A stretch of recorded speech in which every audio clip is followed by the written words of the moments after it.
so that the economic development of the country is balanced, and if something happens in one place, it will not affect the others.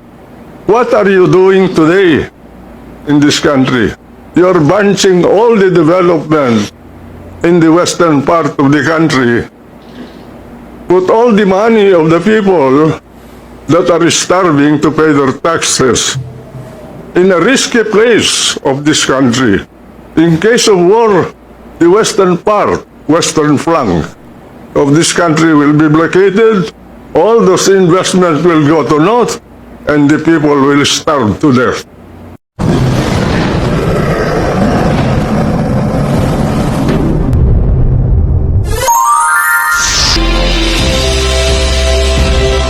One month from now, we are faced with a situation where we have to go to war against any of our neighbors. Can we raise an army to defend this country and safeguard the lives, property, and freedom of the Filipino people? We ask the same thing with you as legislators, because that is the essence of your responsibility. Nobody answered the question. PESA was not only an economic project, it's a part of the security of this country. Until today, that is the norm. And I do not know why people want to destroy it. I created that upon the behest of the president then. He sent me around the country to find places in the country that can be developed economically so that we can spread the risk of economic development in case of calamity or in case of a war. And we identified Kasambalangan, which is now Port Irene. We identified Diwan. We identified Zamboanga. We identified Antique. We identified several others, so that the economic development of the country is balanced, and if something happens in one place, it will not affect the others. What are you doing today in this country?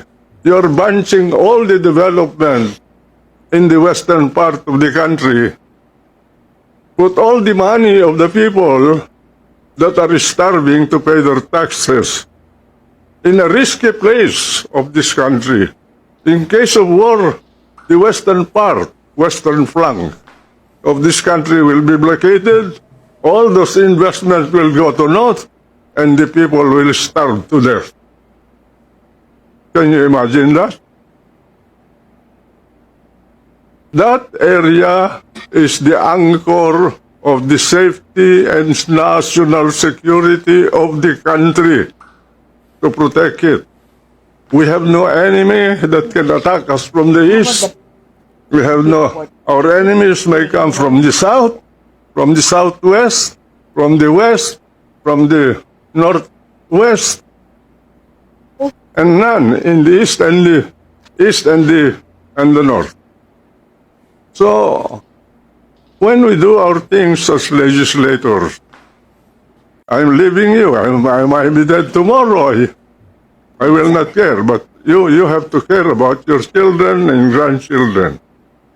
You must always think of country first.